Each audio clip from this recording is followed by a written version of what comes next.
Marlene, أهلين. منيح. I'm Happy New Year. Nice to see you. شو أخبارك؟ تمام الحمد لله. بس التكنولوجيا The music is high. They put music high. the music is كيفك high. كندا؟ صباح الخير. You're muted. We can't hear you. You're not muted. I don't know where are the start. I can't hear you. The sound is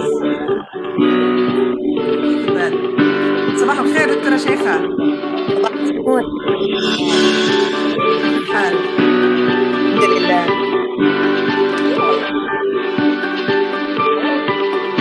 It's loud music, huh?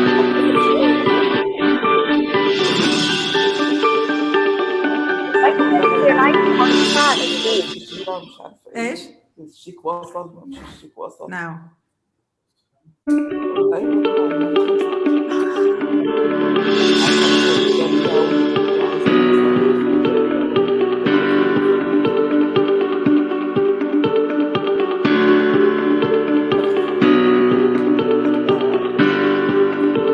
Is there any attendant yet or not yet?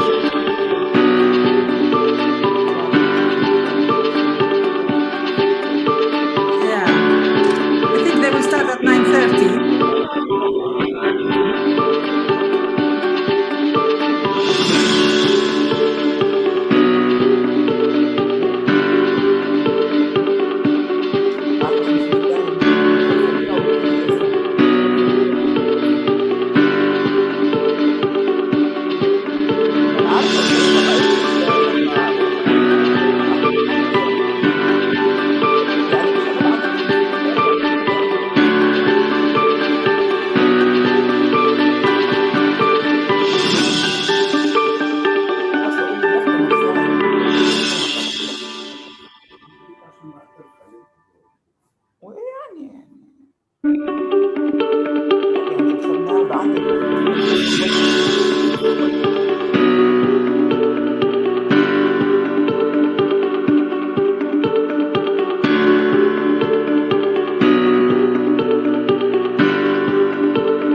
في ايكو سامعة اي شيء؟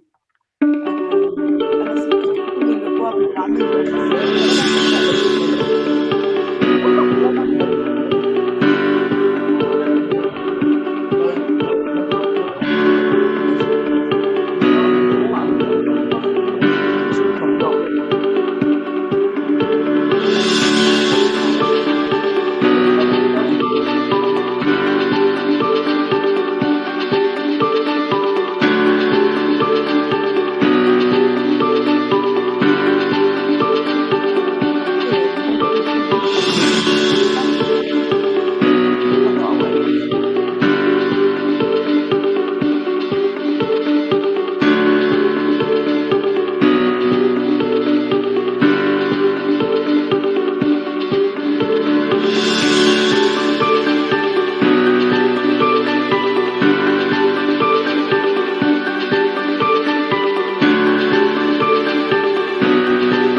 ما في مشكله حبيبتي. اوكي فيديتس، مع السلامه، باي باي باي باي.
Good morning, everybody. Hi, Dr. Hilda, Dr. Marlene, Dr. Shamsa. Good morning.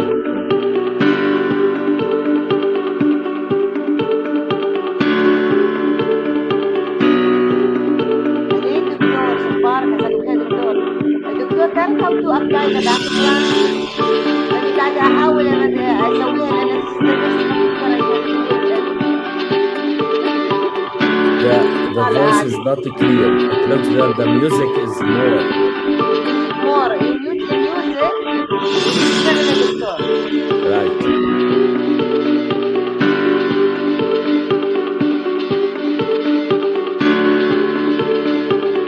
But how to make it apply the background, دكتور؟ It is not clear. I couldn't hear you, Dr. Shamsa. بكلمك بالتليفون.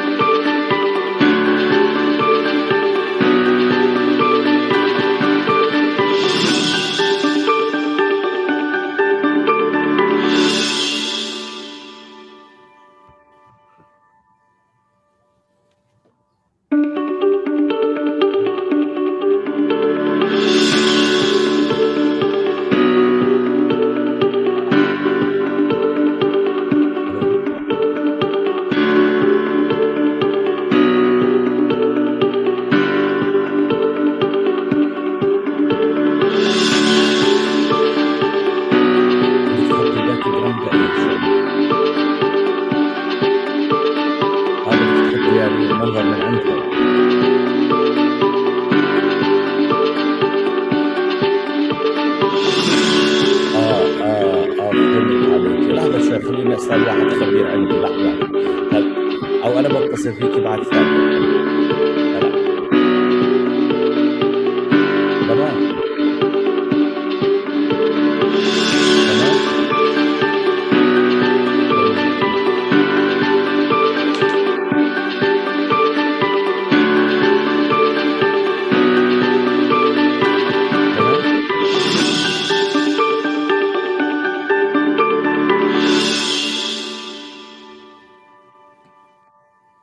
شكرا.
الو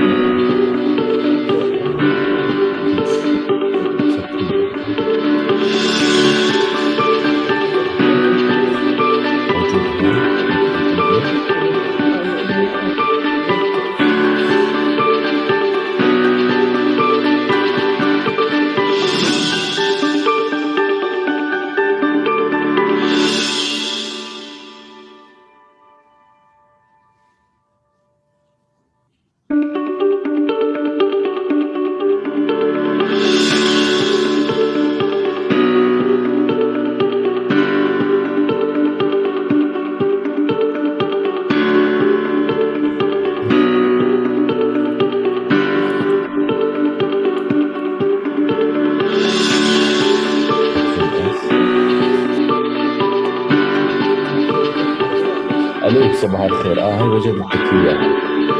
بتروح على البار فوق زوم اس، صح؟ تفتحي زوم اس.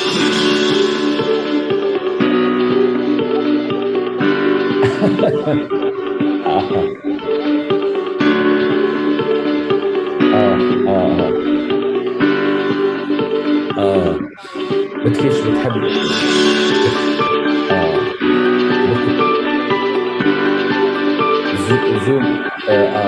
زوم اس، بعدين بتروحي على باك جراوند اند فلتر رقم 1 2 3 4 5 6 باك جراوند اند فلترز، وبعدين بتختاري واحدة من الموجودين.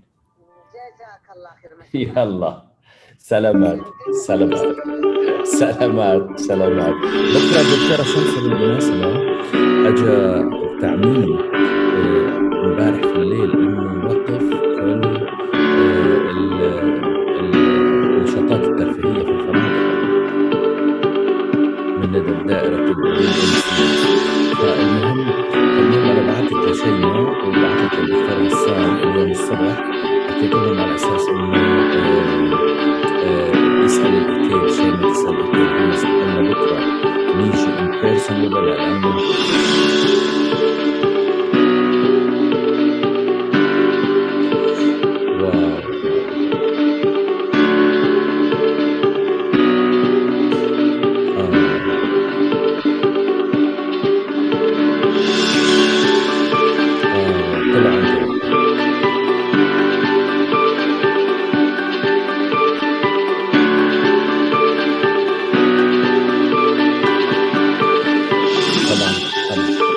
والله 10 ايام عندنا الريجوليشن، 10 ايام بالضبط 10 دايز. لا بس حبيت اخبرك لانه توقعت انه ممكن تيجي بكره، حبيت اخبرك عنك. طيب تمام، يلا نلتقي. سلامات، مع السلامه. شكرا، مع السلامه.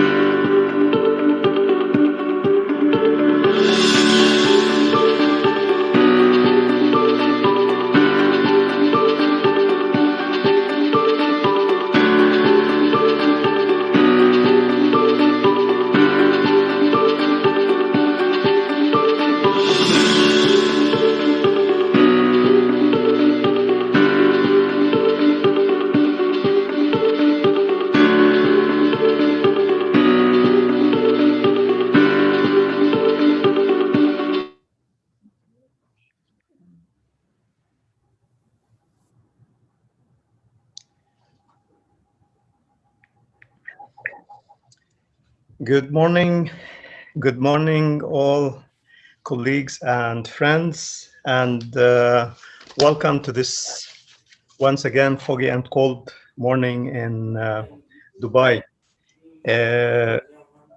In these difficult and turbulent times that the world has been going through, once I would like to ask everyone to hold their microphones mute, because there is still background noise. So please just double check that your microphones are mute unless you are participating in the sessions. A very dear request. So in these very difficult and turbulent times that the world has been going through, both on the social, economic, and mental structure of the human society with the COVID epidemic that has verbally hindered the delivery of critical care to patients in many areas as oncology, cardiology, geriatric services, as well as screening. We find ourselves today, the faculty and the audience for the 6th EMEL, amid this diversity in difficult times, to try and to help bring to the physicians, to our patients, and to the general community the latest updates on endometriosis and uterine benign disorders. This could not have been possible except for the dedication and the efforts that the faculty participating in this conference has shown from the very start and continued from the very onset of the epidemic.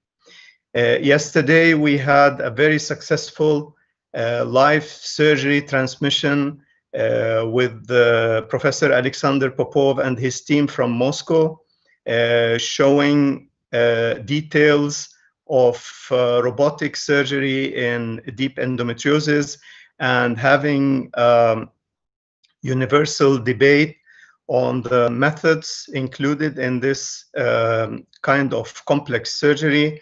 Today, we continue the conference with the scientific program in spite of the spike in the epidemic, and hopefully we will be able to deliver the message that we have dedicated ourselves from the very start to do.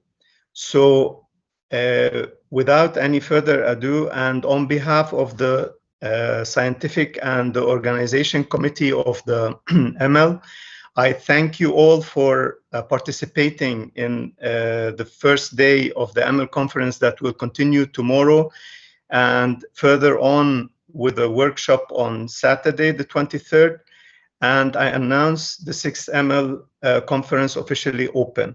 The first session shall be moderated by Dr. Kinda Alani and Dr. Shams Alawar, and the panel is yours. Please. Good morning, everyone, and many thanks for all who joined our conference today. I'm Dr. Kinda Alani, consultant obstetrics and gynecology from Dubai Hospital. I would like to start first with the patient Rehab, who would like to openly share with us her own experience with endometriosis. She will share with us her physical, emotional, and social experience because of the ways endometriosis has affected her life. Thank you very much in advance for patient Rehab. Please take on, Mrs. Rehab. Thank you. Thank you. Thank you, Dr. Kinda. Thank you very much for hosting me. Just making sure that everyone can hear me. Yes, we can. Thank you. Great. Assalamu alaikum. Good morning, everyone. I hope you don't mind. I'm going to read my story because, as you can tell, it is emotionally not easy to tell.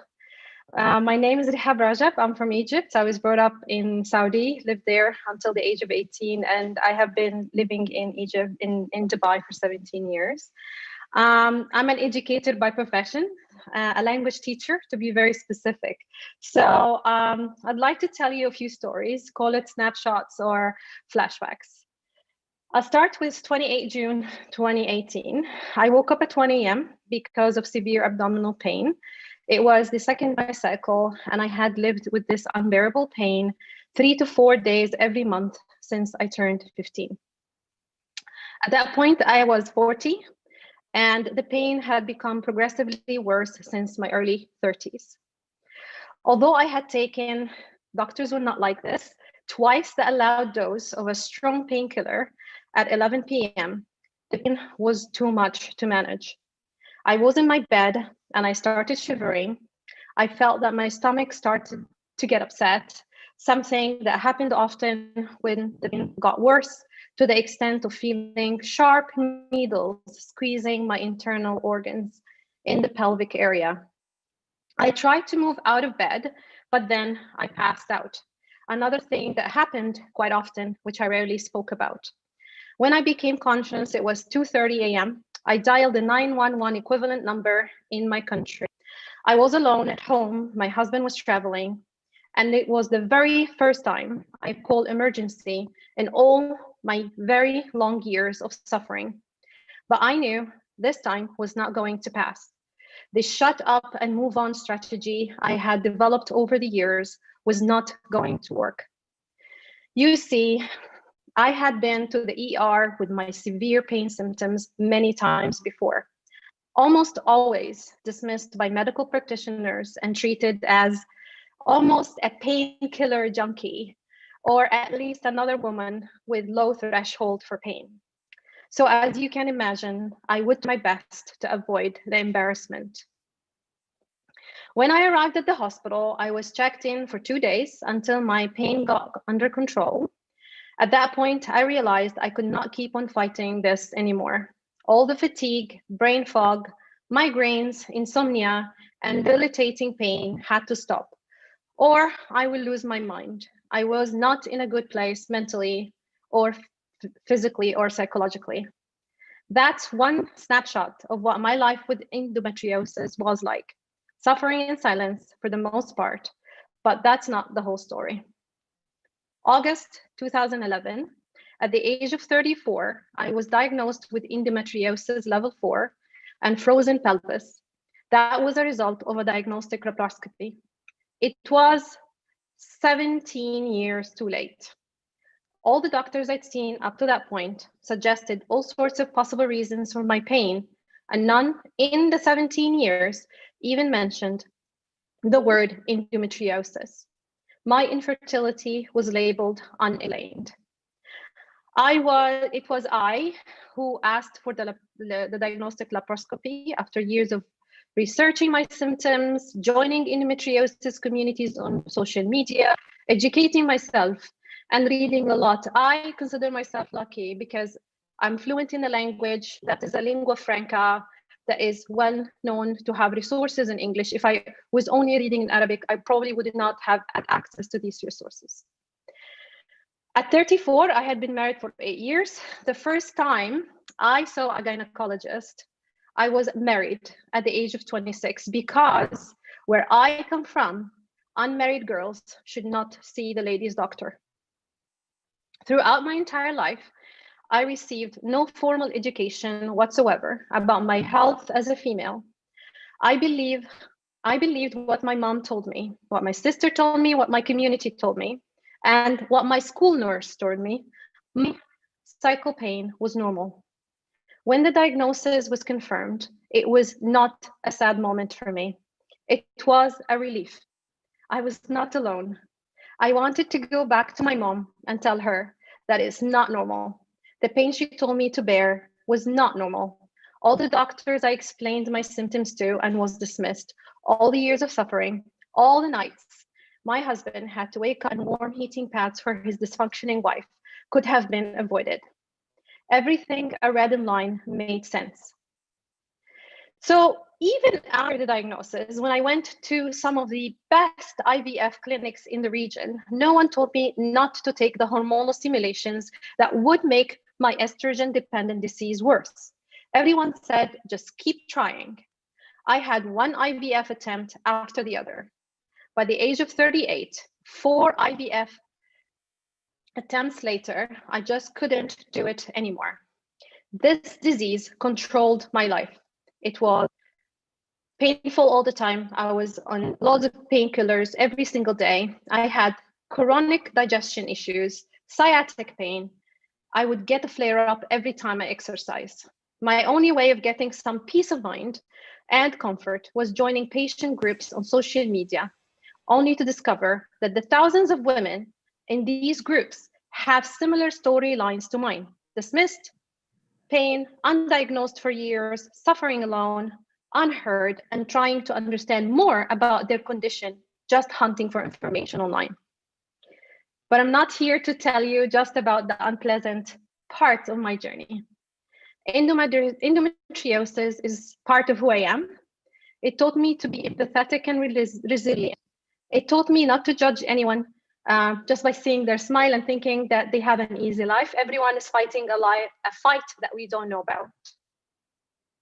November 2018, I met Dr. Marlene Mubarak, and finally I had a specialist who actually listened.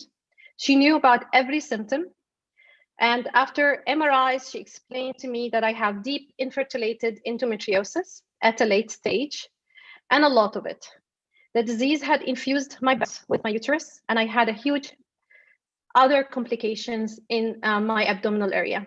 Dr. Marlene told me that hysterectomy surgery is the only solution for me. She said, and I quote Dr. Marlene, "It won't be a walk in the park." And it was not. But when I look at my life now, 18 months after the total hysterectomy and the bowel section where 9 centimeters of my bowels were removed, I'm so glad to have my life back. I'm not saying that lightly. I'm thankful for being able to take a long walk without pain.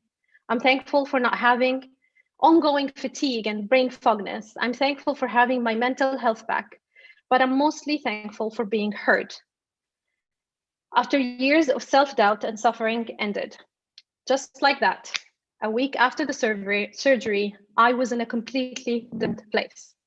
I'm also thankful for having had the emotional and mental capacity to go through adoption, and now very much thankful for having our 11-month adopted kafala daughter. And having cared for a toddler for the past 3 months, I know for sure that I would not have had the mental, physical, or emotional capacity to do so if I wasn't diagnosed, if I didn't have the surgery, and if I didn't have that ease of mind. I wish women pain will be taken more seriously. I wish doctors would listen with their hearts, not just their minds. And as a Middle Eastern woman, I wish our society and educational systems become more open to tackle the topic of period pain in a better way, because that would have saved me and would have saved thousands, if not millions, of women in this part of the world. Thank you for listening.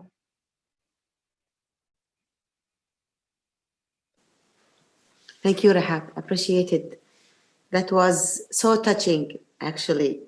And truly something that we can open it up for public. And I think it's our honor to be after you to speak with Dr. Marlene Monroe, who's gonna enlighten us on this. I think Marlene is one of the angels, doctors who dealt with lots of patients with endometriosis. And she does hear and listen to those people. Good Dr. morning. Marlene, it's our honor to have you here.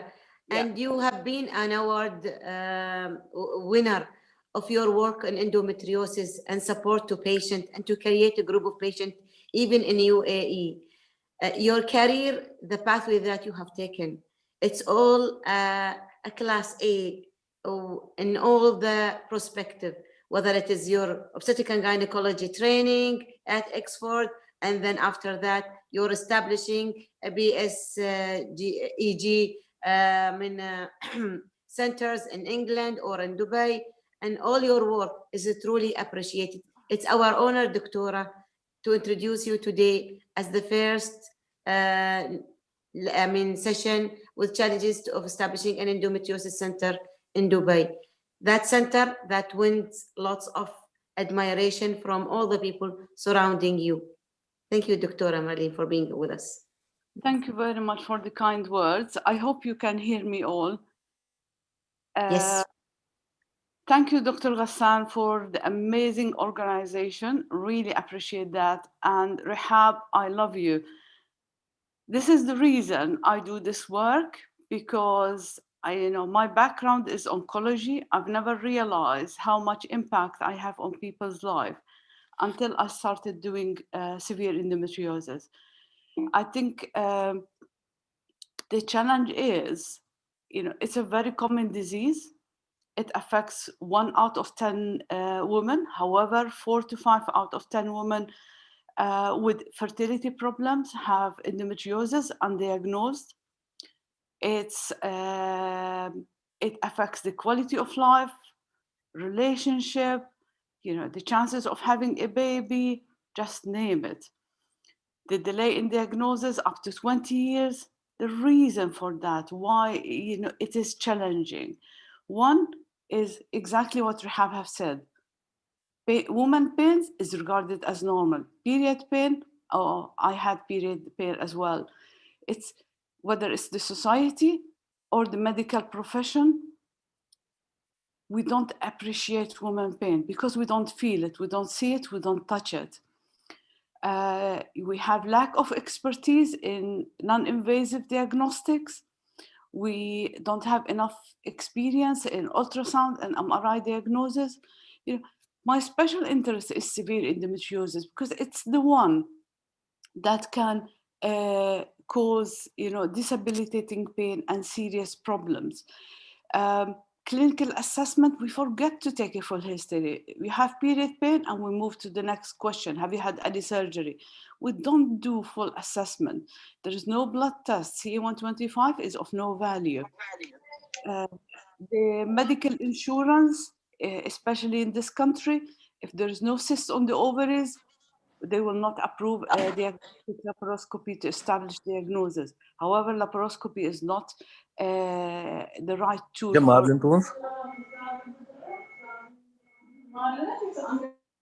Can you hear me? Okay, I'll carry on. Even if we find ovarian cyst on the ultrasound, we call it hemorrhagic cyst, and we don't really diagnose it properly. So I came to Dubai in October 2017. It took me a whole year to set up the center. The importance of a center is public awareness, education and training. It improves outcome. It allows for research, sharing data, sharing clinical practices. And that's why it's important to establish an endometriosis center. Why it's important to diagnose endometriosis? Rahab told you her story. She couldn't have a baby. The disease is progression. She ended requiring bowel resection. Ovarian reserve is completely destroyed with the ovaries. So women become infertile. Loss of work, loss of school days, psychological impact, relationship, we all have seen many patients and heard many patients who ended with bowel resection when they came with bowel obstruction or perforation, or they found a bowel mass, and surprise, surprise, the histology comes endometriosis, and they never had the chance of proper diagnosis and proper surgical treatment. The bowel resection on its own is not a treatment. So, in the UK, where I was trained, the NHS commissioning recommendation is that we should centralize endometriosis surgery for deep infiltrating endometriosis. It's an area that requires, it's a surgical complex. It have high complication rate. Centralizing it is providing an effective and comprehensive care. And it allows you to engage in high quality research, it improves outcome, and it provides the best care for women. MDT approach is essential. It's been endorsed by ESHRE, ESG, BSG, the American, the Canadian, just name it.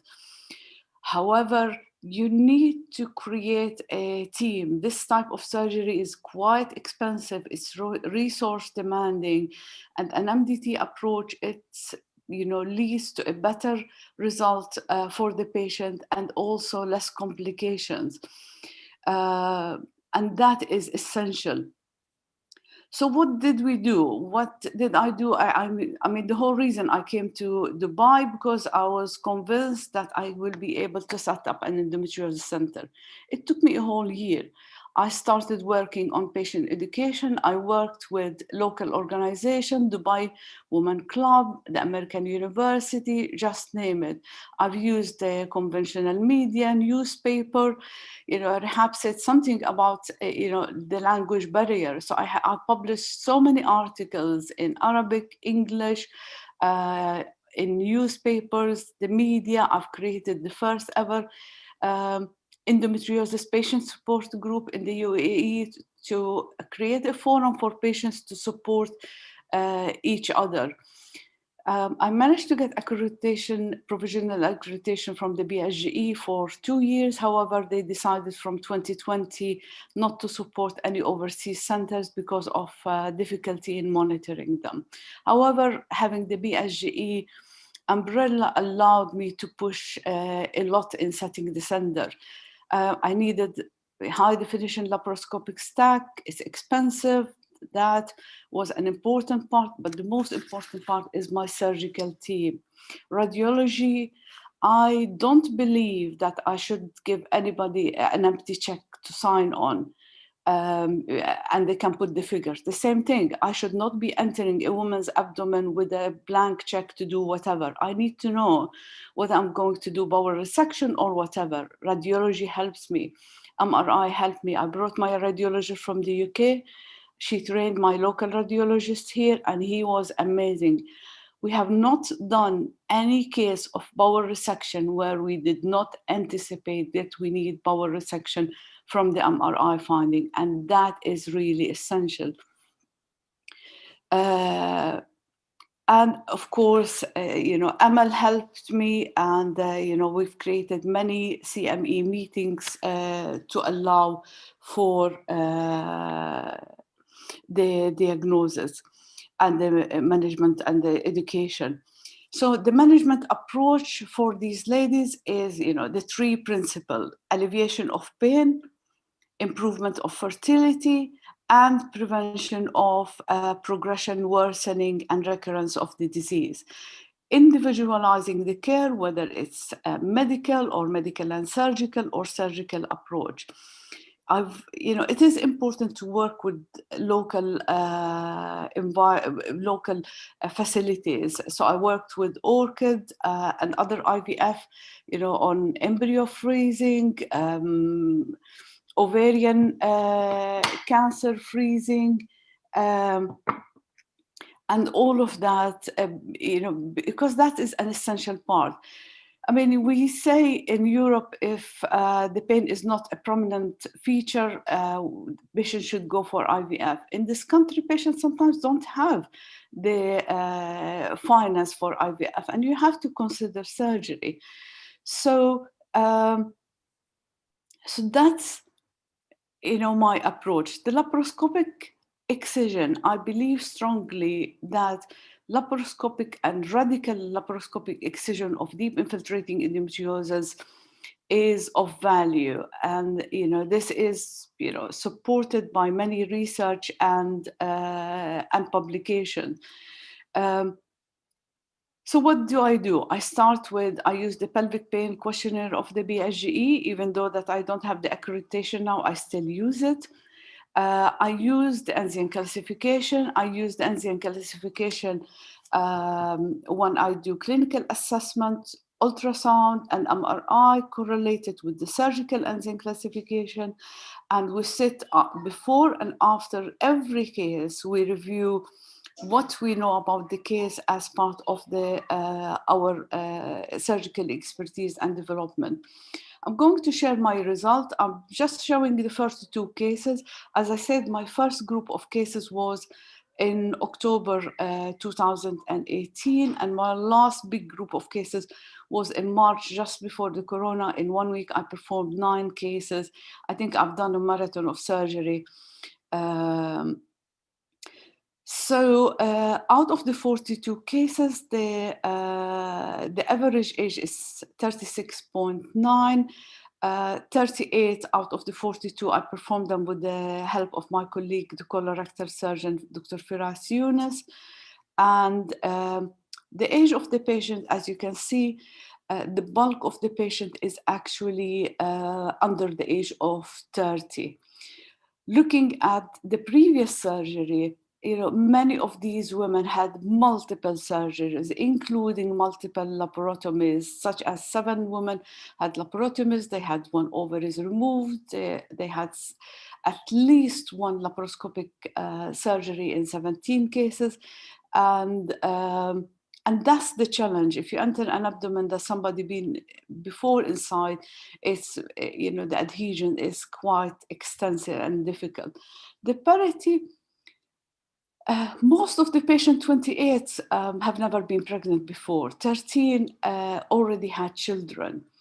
If we look at the number of the cases who had infertility, if you see in that group, 21 had primary infertility. However, there is a group of women had secondary infertilities and a small group who never tried to get pregnant before.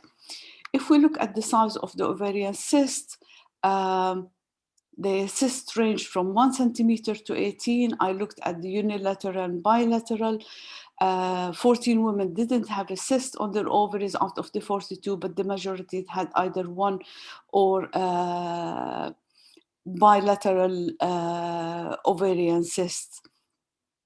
If we look at the presence of hydro and hematosalpinx, half of the women, there was no problem with the tubes, or 19 out of the 42. The other 19 had unilateral hematohydrosalpinx and 4 had bilateral. And that's one of the mechanism of the infertility, but there is multiple other reasons they end with infertility. CA125 is of no value. It's value for getting insurance approval because they just don't understand it. And interesting, 75% of the women who have severe endometriosis, I found they have high CA125 more than 35. While women with mild endometriosis, only 25% will have CA125. I give them GnHRH before the surgery because it reduces the amount of the bleeding at the time of the surgery. It makes the dissection easier. However, the main reason is because the moment you start excising endometriosis, you release all these cytokines, killer cells, the mediators of inflammation, and the pain management post-op is quite challenging. So hence I use 1 month before the surgery for if I'm able to do so, and definitely post-op because it improves, it decreases the risk of relapse within the first 24 months, and there is a lot of evidence from research. Looking at the bowel resection, interesting, I've been doing severe endometriosis cases for the last 10 years. In the UK, I barely done 3 bowel resections, and I've done, much significant higher number of cases. In Dubai, out of the 42, I had to do 5 bowel resection.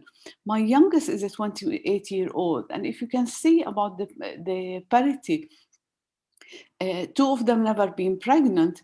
However, the other 3 had already had children. I use MRI and zinc intensification, and the C stands for the bowel, and you can see it's C2, C3. We judge it depending on the depth of the involvement of the bowel to decide on the bowel resection. Complication, I've been fortunate. We had no major complications at all. The challenging cases were, we had 2 cases who developed hematuria post-operatively, and the 2 of them, significant hematuria, and the 2 of them became anuric because they had blood clots in the ureters, bilateral. So immediate intervention with cystoscopy and stenting with my amazing urologist. This is where you need a team, and this is where you need to be able to monitor these patients closely and jump very quickly and intervene. In this country, which is different from Europe, is, the slightest complication, even if it is hematuria, it means you as a doctor have done something wrong. So that's why the education and the training and the patient's awareness and the expectations is so important to be addressed before the surgery. One had readmission following surgery, and we had to do a laparoscopy for her because she developed PID. Unfortunately, it was an ascending infection due to significant hygiene issues. Outcome, is so related to the preoperative assessment. History, diagnosis, MDT approach, centralization of complex surgery is essential. Having an expert team behind you, one person is not enough. You need the whole team. Counseling of the patient is essential. I provide them with information leaflets written before the surgery about what to expect, the fine details, the bowel prep, the diet. You know, we talked yesterday to Professor Popov what he did with his cases. I give them a special diet for 24 hours before the surgery, give them bowel prep, hydration, GNHRH. I see them twice daily. The nursing had been amazing with identifying if the urine output decreases less than 50 ml per hour, they hydrate them. If no response, they call me immediately. And that is essential, is immediately able to respond. The outcome, I use the BSGE to monitor the outcome at 4, 12, and 18 months, and I'll show you the data in a minute.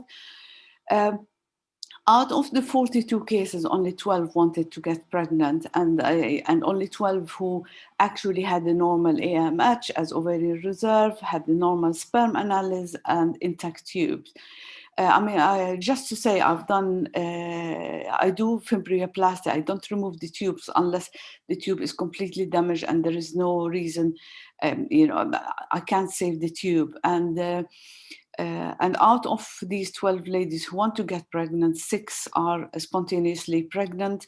And one of these cases is the bowel resection. I did fimbrioplasty on her, and now she is 14 weeks pregnant, spontaneous pregnancy. And this is where, a holistic approach is important. The outcome, this is the pain score prior to the surgery. And post-surgery, you can see minimal dysmenorrhea. There is no bowel symptoms whatsoever. The bowel symptoms completely disappears after the surgery, whether it's the constipation, rectal bleeding, the dyschezia, all disappears. And, Rehab is one of the cases where she had severe migraine. And interestingly, migraine completely disappeared, and she's not using any painkiller anymore. And there is some studies which showed actually there is a link between migraine and endometriosis. So the new ongoing challenges is, the same old. However, the DRG, people who work in this country understand what I'm talking about, is the cost of the surgery. You spend like 4 hours operating, and the DRG doesn't cover barely the cost of the instruments that you use. So this is the ongoing challenge. I'm setting an endometriosis center in King's College. I have an amazing support. I'm working with the radiologists and training a new radiologist. So, this is, my ongoing challenge. And, one of the things I would love to do is set up training for radiologists, so we have more, a larger team who are able to diagnose on ultrasound and MRI. Thank you very much, everybody.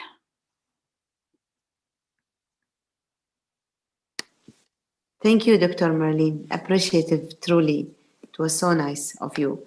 I think Kinda will introduce the next one, and then there will be a small panel afterward if there will be any question.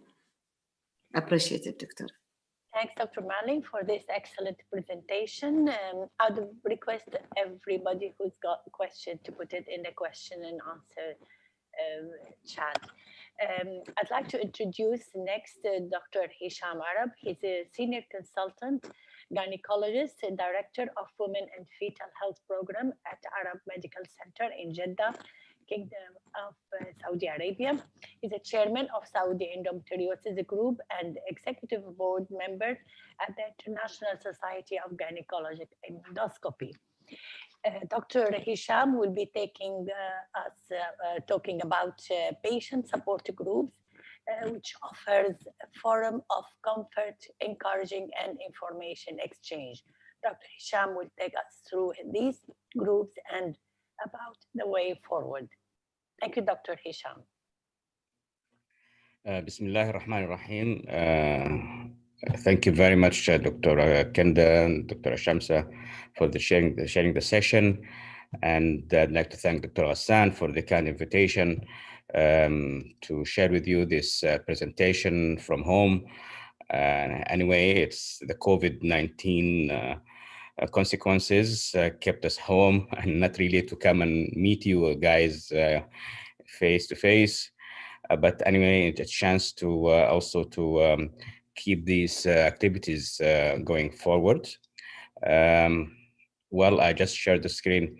So it seems to be that the patient support groups and the way forward is really a challenge that comes really next to what we've been hearing from Dr. Mubarak about the actual surgical setup and the hospital services.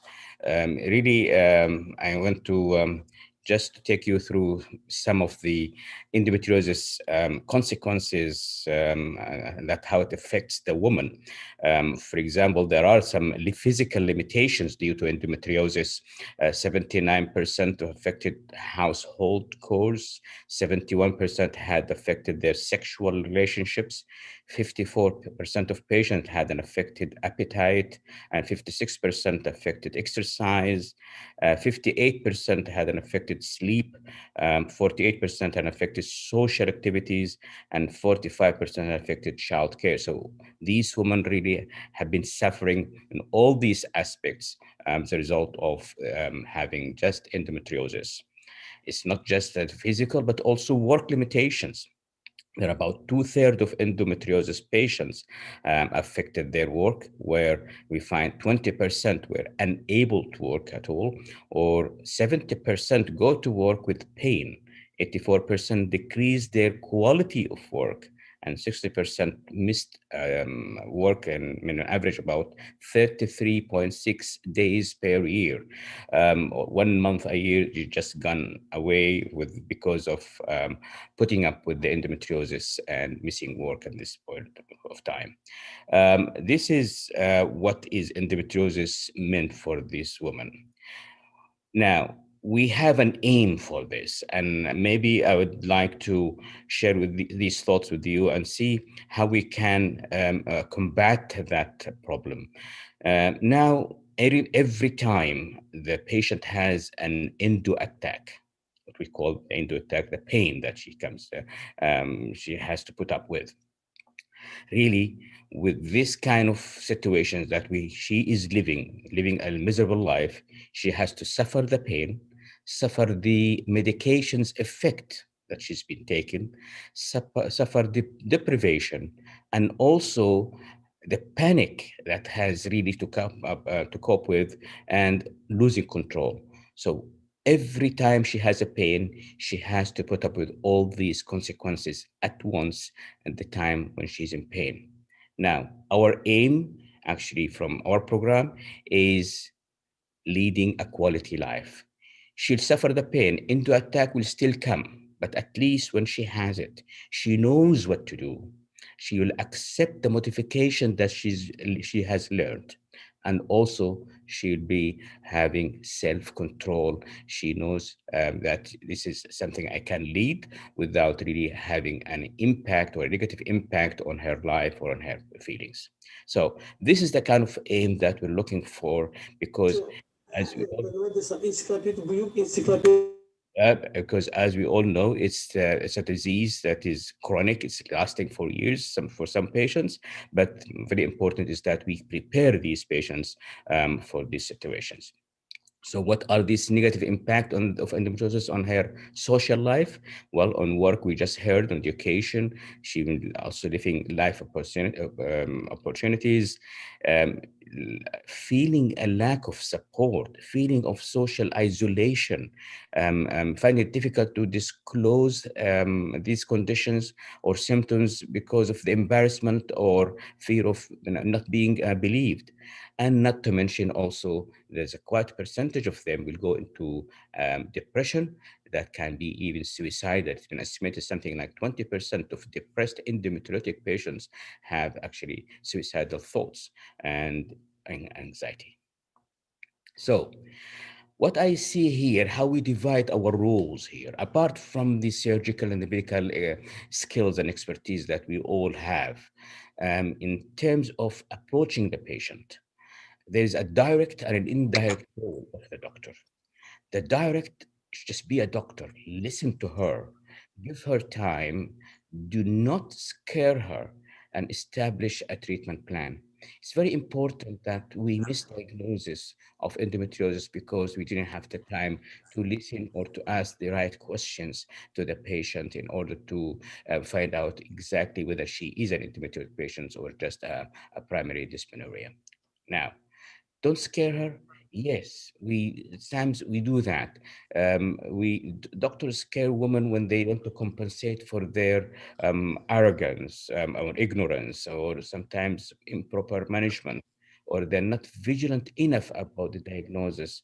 They tell her about the exceptional cases of untreatable and recurrent and ugly pain. This will increase this anxiety and depression of her. So it's better as a doctor in a direct approach to be confident enough to mention the many successful stories. So in the other way around, don't say, okay, I didn't tell her, I was lying to her. No, you're not lying, but you're telling successful stories instead of telling her the bad stories that maybe you come across, of course. But this is a way of handling the situation with the patient and lifting her spirit up.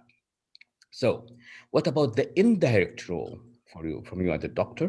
Well, I divide this into two conditions. One is the patient education, and the other one is the patient support group. Yes, maybe you are not really participating directly in this, and that's why I call it indirect role, but you have to push for it, all right? For patient education, you can do something in hospital, what we call the hospital-based or hospital-focused program. I'll come into this later on. And then also there is the increased public awareness here where we focus on teenagers on secondary school, going out in public and tell them about endometriosis. So that's what we call the patient education part. The patient support group, this is something the patient that we indulge herself into a group where she can learn from them, and I'll talk about this in a little while, where she can use the social media and all these things. So these are the two indirect roles of doctors that he needs or she needs to push her patients to be involved in these two things at least. So what is a patient support group? Well, the patient support group is a group of patients sharing the same medical condition. It offers a forum for comfort, encouragement, and information exchange.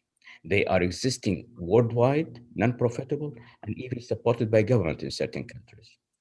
Provides free information, whether it is printable or digital or social media, but also create network with other patients with endometriosis through in-person meetings or maybe online or virtual meetings. And at the same time, even some big or major patient support group, they may do some fundraising in order to advance the research on endometriosis. Now, how to run a support group? It's very important to be during the meeting, listen, assertive, know your facts, and make it fun. It's not necessarily a doctor should lead the patient support group. Somebody with the knowledge, somebody can be really assigned to this, and he can or she can do these four factors. All you need is just listen to them, be assertive, so you can give each one of them the role to speak and to hear from, and then give the right facts and also make it more palatable and really fun for them to encourage them to come back again. Now, you may say, all right, as a patient, what am I getting from this? Three things, okay? Knowing you're not alone, when the patient sees that she's attending a group of patients and all of them having this pain, all of them having these episodes or attacks of ugly discomfort, then she know that she's not alone. Number two, learning new coping techniques. Of course, we are not genius, all of us, we cannot really come up with the same ideas, but somebody else, she has the same pain and she did something different that calm her down. You may try it. So this is how the patients learn from each other. So knowing that you're not alone, knowing that somebody else had the same problem and may have used different technique from yours, try that technique and see how you cope with this situation.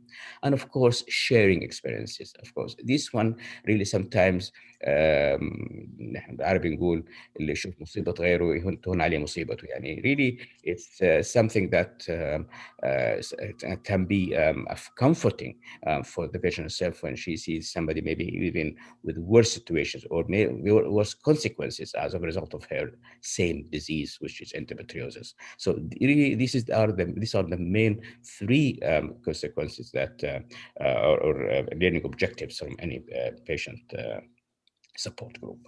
Now, online support group, of course, and especially with these days with the virtual meetings, and we've been asked to keep social distancing, online support group becoming really popular, and even they have the existing one have converted their meetings to virtual gatherings. And here is actually about the online meetings. We have a study come across with included 69 women participated in a web-based interview exploring the online support group and see how this works.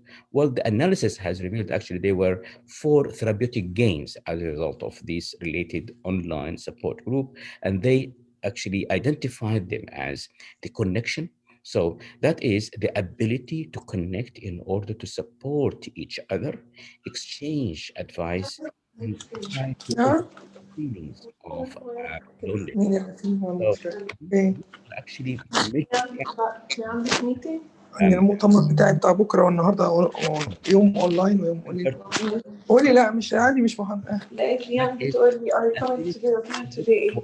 قلت لها مش انا اجلت last week للنهارده قلت لها and bolster their knowledge and narration, that is the ability to share their experiences as well as read about the experiences of others. And lastly, self-presentation. What that means, the ability to manage how they present themselves online. So all of these actually tasks that has been learned by the patient just after going online and start to exchange the knowledge, exchange the experiences, and develop these. These actually, we call it therapeutic affordness or therapeutic gains, which really have affected the outcome of living with these with endometriosis in these patients. There was also a similar study reached to the similar conclusions published before this particular study. Now, but on the other hand, using the internet for information and support, there are some talks about it. Let's see how it is really utilized. Well, in 2013, there was a study looked at this. The health information accessed online in UK was by 43%, while in the USA, it was 72%. It's more people going online. The purpose of going online, we have identified that 25% to read about other people's experiences of health-related problem, and 16% to find others with the same problem, looking for somebody they can chat who can understand me. Now, the benefits of using the internet actually is, first of all, flexibility. That means it's accessible at any time. So you're not really tied to a meeting that will be held next Friday at a certain hour. No, it's you just turn on your equipment and get online and get whatever you want. The lack of face-to-face contact also in itself can help users to feel less inhibited and talk openly about embarrassing topics or stigmatized health conditions. So that's in itself break that kind of ice and make her a little more free and encouraged or come forward to talk about whatever she wants, or ask about it, whatever she wants, without feeling reprehended. Now, here is the problem. There are some positive and negative aspects of going online and getting information from the internet. The positive aspect of internet health information is provision of emotional support, instilling hope, actually fostering empowerment, and also reducing feelings of isolation. So there is somebody to talk to, even if it is online. But there are some negative impact of accessing the internet, can lead to distress, particularly when reading about others' negative experiences. And that's what happens to many of my patients. They come to me in the clinic and they say, oh, can I have this? Will I be being like having these problems? She read about it on the internet, but she's away from that situations according to your knowledge about your own patients. Users can also become obsessed with the groups. Well, have to be there on time. I have to join them. And then display disinhibition due to the anonymous interface with the groups, or risk of medical information shared online that can be potentially inaccurate. So because really we don't know who's going online and who's putting what information. It's a freelance. So that's why it's everybody is having information, this information need to be filtered properly in order to accept it. Now, apart from that support online, there is another thing that this patient can see, the blogging, all right, through whatever social media she uses. And what I encourage your patients is also to develop her own blog. Now, how can she do that? Well, first of all, patients start to look for endometriosis and patients with endometriosis. And this is what we call the creation of resources. And then she starts to read the information, whether it is available on hand or maybe she downloaded it from the internet. After that, then she start to form what we call the support group, or enter the support group. Then she can share her personal experiences and becoming acquaintance with people like herself. So that's she's now part of that ring and established. Well, till now, she's just an observer. Maybe she's a participant. But when she can be a provider, after some time reading and exchanging knowledge, maybe she can develop a certain concept. In this case, the cognitive authority, where trusted information, readers think that it is useful, current, and effective.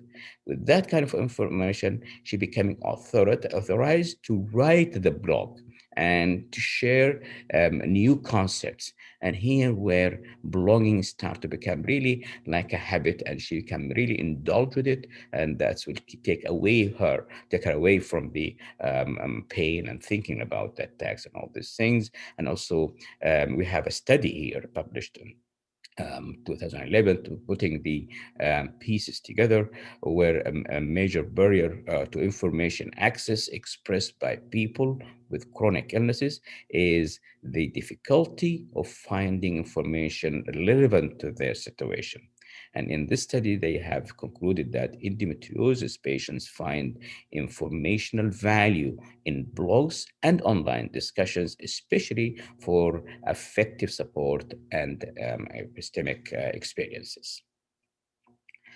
Well, so there are some benefits from these support groups. She is in control and confident in herself as a result of that kind of share, leads a better quality life, save her from unnecessary medical surgical interventions, economically better for her because now she can go to work with higher spirits, so keeping the job, less absence, less medical bills, in fact, because she can control the pain and less pain medication she's taking.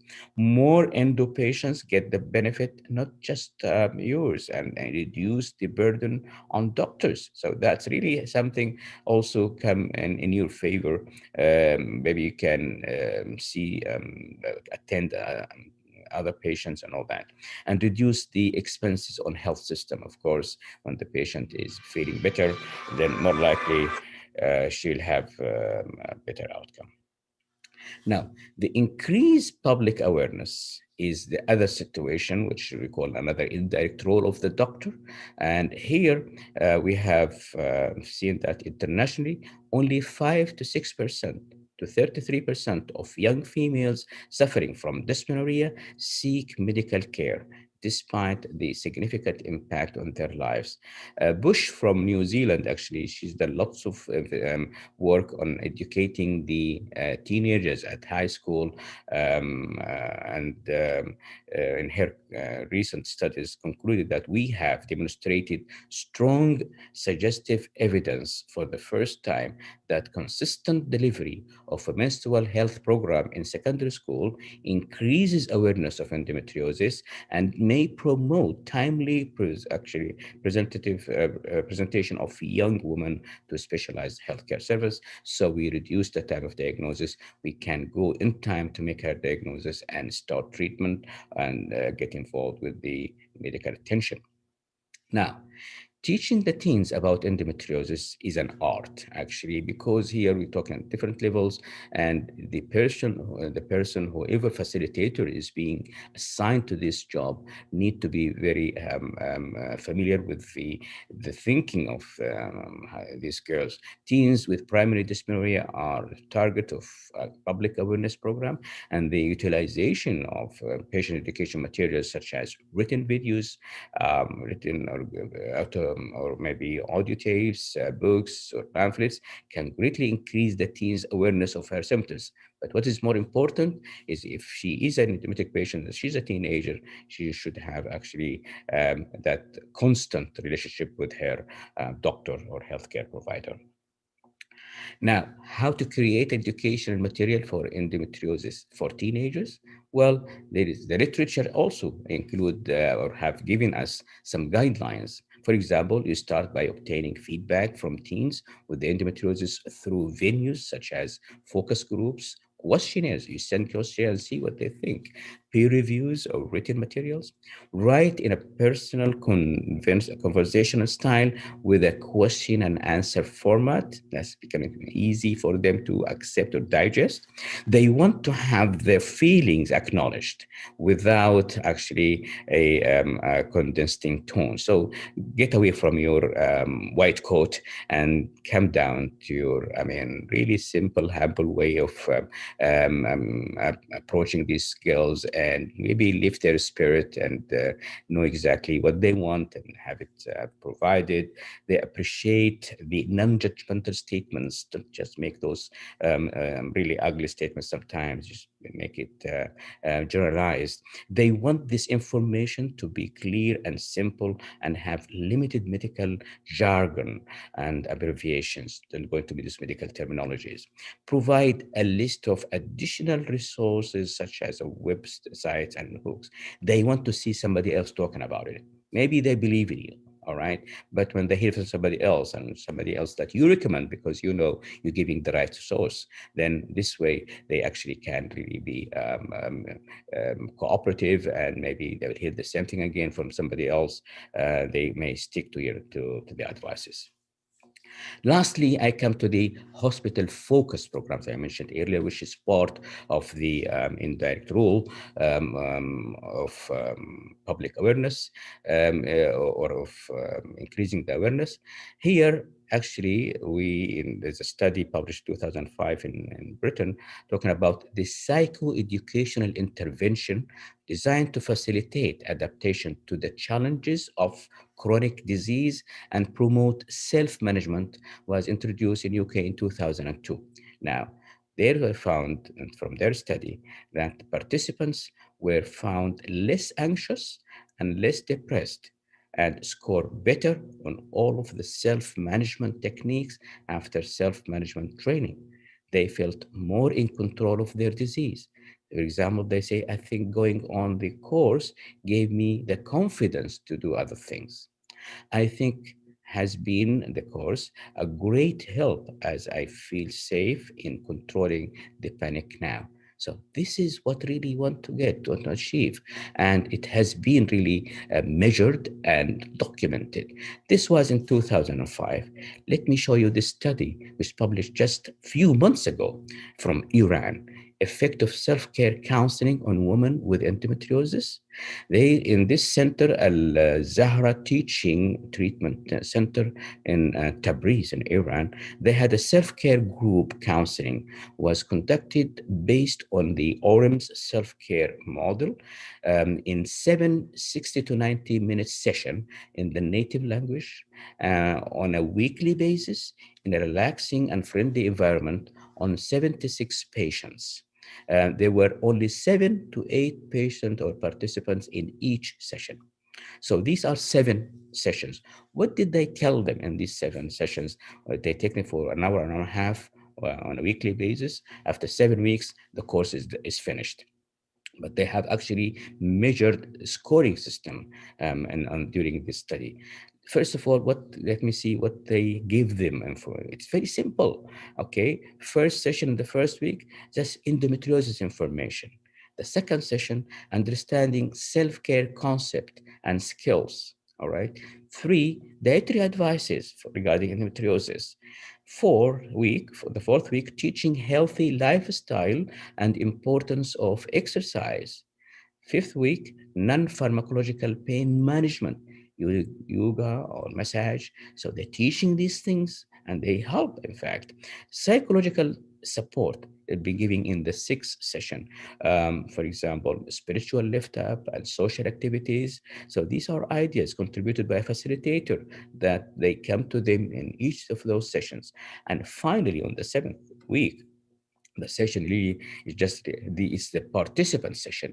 Then they ask them to lead that session, and they can give all the questions and put their views and create some kind of models on them and see that they have benefited from this and they have changed over the 7 weeks and to give the proper self-care management and removing all these ambiguities that they might have had before they start. So the study, actually, they published their outcome. What is the outcome after all these 7 weeks with this kind of instructive approach? Look at this. Simply, you can see here, there was a decrease in the score of depression with significance. There is a decrease of depression, the score of depression, but it was not as significant according to their findings.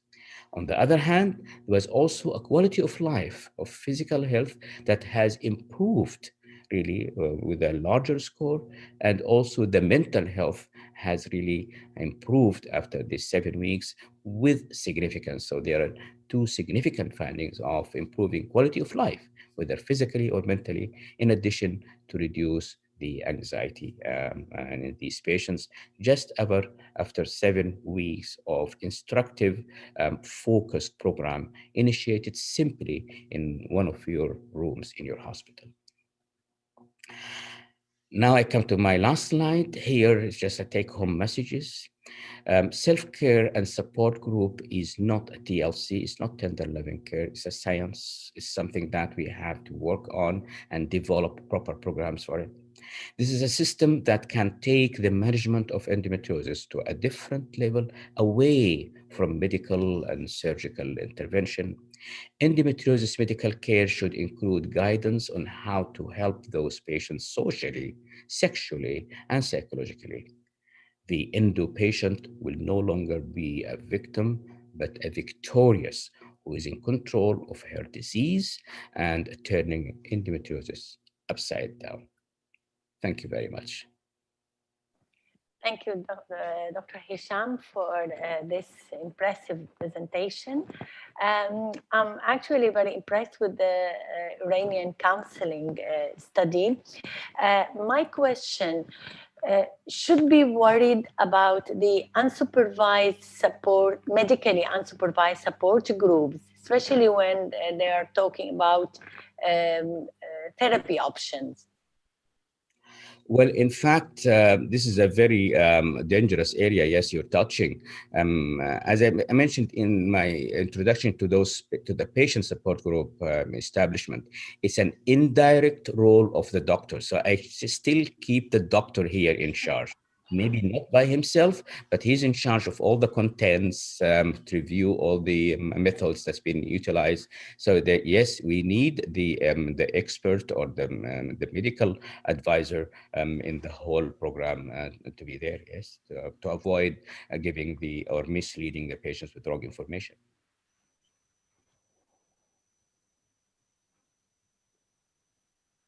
I can't hear you. I cannot hear you. Right. Thank you very much, Dr. Hisham. We finished our first sessions. I don't have any questions in the Q&A chat, and I think it's over. Back to Dr. Ghassan. Thank you.